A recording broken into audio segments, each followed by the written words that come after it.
అట్లా ఇబ్బందులు ఉండింది. వీడికి వచ్చి నెంబర్ ఫ్రెండ్ వచ్చి ముక్కుని పోయినాను, రెడీ అయింది. మళ్ళీ నా కూతురు వచ్చి ముక్కు పెట్టి తెలుసుకొని పోయినాను. మళ్ళీ వచ్చినాను, సమస్యలు ఉన్నాయని వచ్చినాను. అది ముక్కు అన్నాడు మనుషులు అమ్మకు ముక్కున్నా మళ్ళీ నిమ్మపండి ఇచ్చినావు.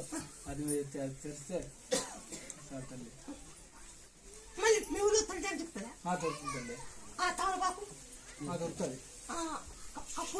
దొరుకుతుంది కొబ్బరి నూనె దొరుకుతుంది. అన్ని దంచు దంచి జై శ్రీరామ జై హనుమ జై శ్రీరామ జై హనుమ జై శ్రీరామ జై హనుమ జై శ్రీరామ జై హనుమ జై శ్రీరామ జై హనుమ జై శ్రీరామ జై హనుమ జై శ్రీరామ జై హనుమ జై శ్రీరామ జై హనుమ జై శ్రీరామ. ఇప్పుడు మాకు నేను జై శ్రీరామ జయ హనుమ